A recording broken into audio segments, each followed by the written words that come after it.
안녕하세요 여러분, 옐로우독입니다. 오랜만에 영상을 켰어요. 오랜만에 영상을 큰 이유는 요즘 최근 들어서 연락을 참 많이 받았어요. 지금 겨울철이라 그런가 이제 여름, 봄, 여름, 가을 이렇게 사각을 킨 것들을 녹이시는 작업을 하시는 분들이 생각보다 많은 것 같아요. 그래서 전화를 무지하게 받았어요. 왜냐하면 이거 붕사 붕소, 붕사, 붕산 여기에 대해서 너무 연락을 많이 받았어요. 도대체 어떤 걸 써야 되냐, 뭐냐, 뭘 써야 되냐, 뭐 하는 역할이 뭐냐, 뭐 이런 것들 굉장히 연락을 많이 받아서 영상을 통해서 한 방에 다 해결해 드리려고 그래요. 그러니까 이 붕사가 녹일 때 어떤 역할을 하는지, 그리고 붕소, 붕사, 붕산 도대체 뭐가 맞는 건지 뭐 거기에 대해서 한번 얘기를 해보려고 해요. 싹 영상 들으시면 깔끔하게 해결이 되게끔 제가 설명을 해드릴게요. 제일 먼저 말씀드릴 때는 여기에 이제 역할, 이 붕사의 역할에 대해서 한번 설명을 드릴게요. 뭐 붕소, 붕사, 붕산 뭘 써도 상관없어요, 사실상. 그런데 거기에 대한 상세한 설명 좀 이따 해드리고, 그래서 붕사가 하는 역할에 대해서 설명을 해드릴게요. 뭐 붕사에 대해서 얘기를 들어보면 뭐 불순물을 제거한다, 뭐 어쩐다, 별의별 말을 다 해요. 근데 그런 역할을 하는 건 아니고요.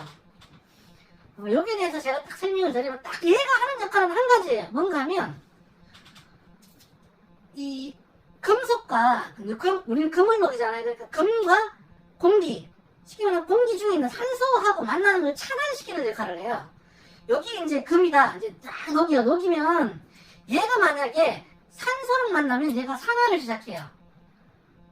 그래서 붕사를 쓰지 않고 그냥 불질을 해보면 막 이렇게 막 튀어요. 튀면서 이 금속 자체가 막 이렇게 타는 걸 볼 수가 있어요. 뭐 신주든지 납이라든지 뭐 금, 은, 뭐 동 다 마찬가지예요. 똑같아요. 근데 이 붕사를 뿌려주면 이 막을 갖다가 이게 이제 그 금속체를 코팅을 시켜버려요. 그래서 공기가 만나는 걸 원천적으로 차단해버려요.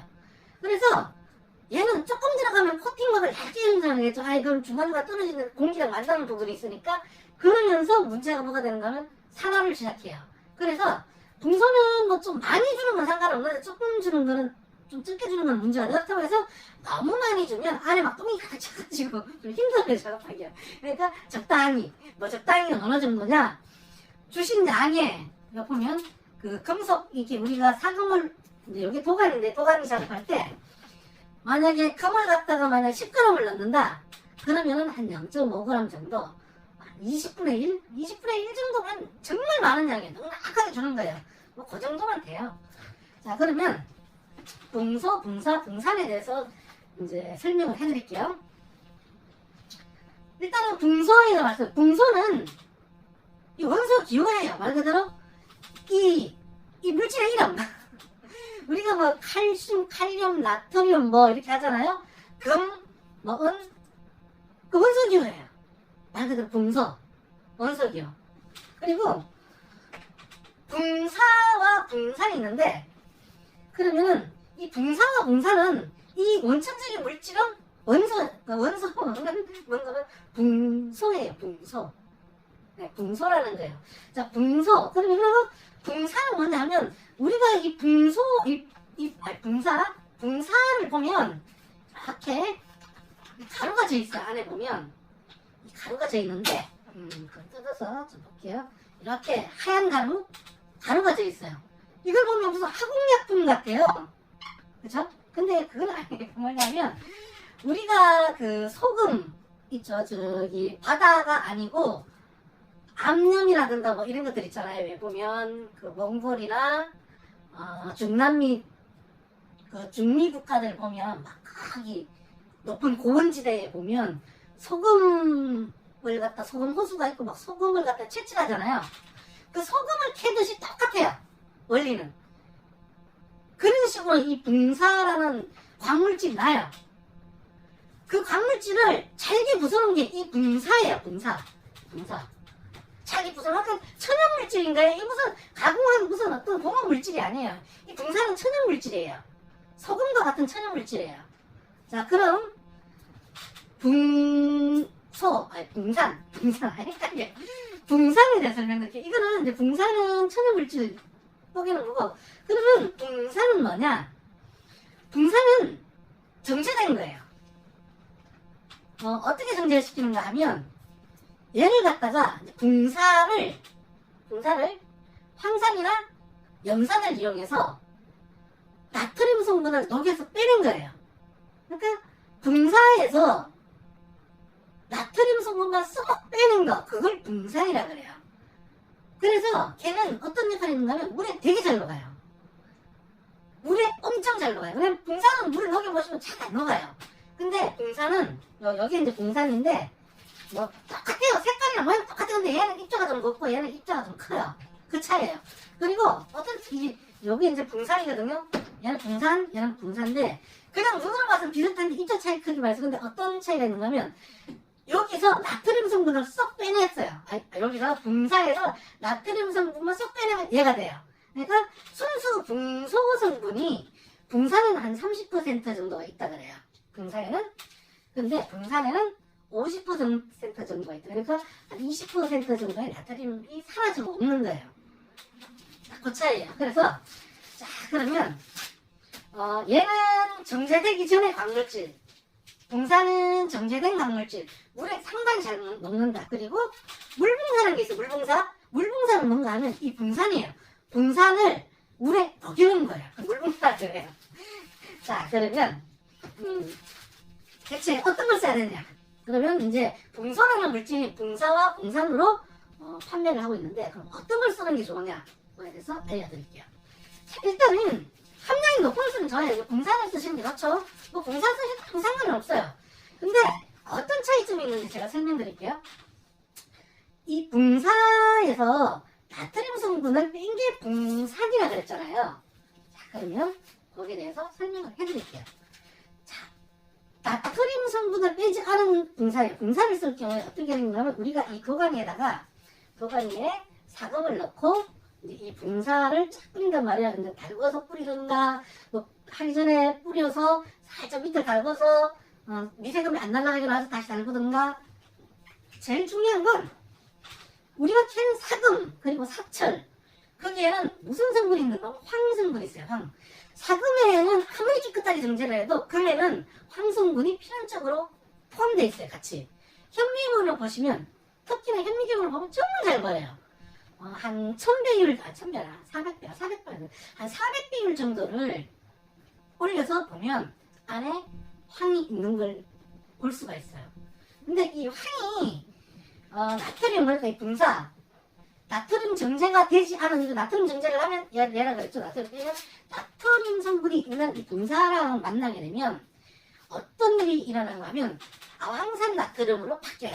그러니까 이 온도를 올리게 되면 아황산 나트륨으로 바뀌는데, 얘가 인체에 어떤 역할을 하는가 하면, 뭐 일반인들은 그렇게 이게 한번 녹인다 그래서 큰 문제가 될 건 없어요. 그런데 천식 환자들, 천식이 자기가 있는 사람들 큰일 나요. 이거. 뭐 천식 환자들은 아마 아황산 나트륨이 들어간 이 음식물이 있어요. 과자, 특히 과자 종류에 굉장히 많은데,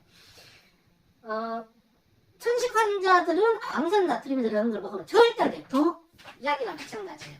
그런 문제가 있다는 거 아시고요. 그리고 아황산 나트륨이 온도를 우리 도가니 녹일 때 보면 1000도 이상 올라가잖아요. 뭐 금이 녹는 온도 뭐 1080도가 70도 그런데 1100도 이상 올려야지 금이 원활하게 잘 녹아요. 그러면 1000도 이상 올라가면 어떻게 되는가 하면 얘가 금을 기화를 시켜버려요.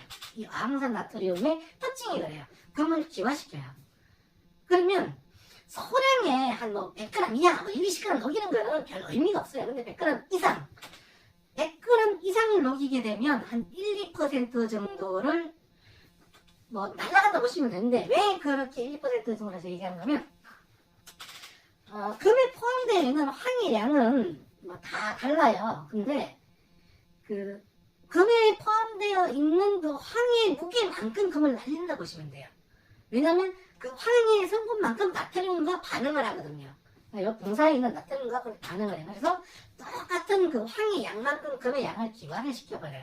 평균적으로 보면 황이 많이 들어있는 금 같은 게, 사금 같은 경우에는 많은 양을 날리겠죠. 뭐 적게, 마모가 심하게 돼서 적게 들어있는 거는 조금 날리는데, 제가 평균적으로 봤을 때 붕산을 쓰면 붕산에 비해서 한 1%에서 2% 정도가 더 무게가 덜 나가는 것 같아요. 똑같은 양을 넣었을 때, 똑같은 양의 금, 사금을 넣었을 때 대충 그 정도 차이가 나는 것 같아요. 그래서 한 요 정도 날리는구나, 뭐 한 그 정도 황이 포함되어 있는 것 같다, 이렇게 말씀드릴 수가 있죠. 그래서 될 수 있으면 붕산을 쓰시는 게 유리해요. 붕사보다는 붕산을 쓰시는 게 더 유리하다. 그리고 이 가루로 된 거보다는 그 액체로 된 게 그 순도는 더 높아요. 이 정제 순도는 더 높고요. 제가 사보니까 그래요. 그리고 이 붕사보다는 붕산이 가격이 좀 더 비싸요. 한 1.5배 정도 더 비싼 것 같아요. 그래서 뭐 일반적으로 쓰실 때는 붕사 쓰셔도 상관없고요. 뭐 자기가 천식 환자다 그러면은 뭐 붕산 쓰시면 되고요. 그리고 나는 금을 한 방울 그냥 금 날리는 거는 내 거라지 눈을 못 봐. 그러면 붕산을 꼭 쓰셔야 돼요.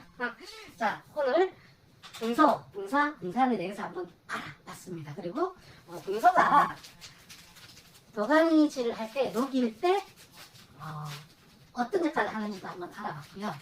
그리고 간혹 뭐 자기가 전문가다 하시는 분들이 잘 쓰는 말에서 금 녹일 때 멜팅을 한다 그래요. 뭐 가멜팅이다, 뭐 오바멜팅이다, 뭐 이런 말 하는데 그거는 그냥 금 녹이는 거예요. 열을 식혀줬다, 오바멜팅, 열을 식혀줘서 그런 거다. 멜팅 그러면 금 녹이는 거라고 이렇게 보시면 되고, 뭐 저는 뭐 이렇게 말하는 거요, 뭐 두 가지 다 혼용돼 있어서 가끔 될 수 있으면 금 녹이는 거라고 생각을 해요. 그리고 보통 오버멜팅이라는 거, 열을 식히면 금이 날아간다. 정제금에서는 일단 황성분이 많이 포함되어 있지 않으니까 그렇게 많이 많이 없어지진 않아요. 근데 황산 작업을 한 금들은 또 달라요. 황산 작업한 금들은 한번 열을 주면 거기서 황이 작용을 해서 금을 한 6,000도 이상 올리면 유실이 되는 경우가 많아요. 그런 거 보고 이제 오버멜팅이다 뭐 이렇게 하는데, 열을 식혀서 좋다 그러는데 그건 아니고, 보통 열을 그렇게 세게 안 주더라도 황성분은 뭐 1,000도만 넘어가면 이 금과 반응을 해요. 그래서 기화를 시작해요. 그거만 하시면 돼요. 그러니까 그냥 뭐 금 녹일 때 이제 설명 들었으니까 알아서 본인이 알아서 잘 하시리라 믿습니다. 오늘 오랜만에, 아주 오랜만에 붕소에 대해서 한번 알아봤습니다. 여러분, 눈이 겁나게 와요. 자, 안전 탐사 되시고요. 다음 영상에서 찾아뵙도록 하겠습니다. 여러분, 안녕.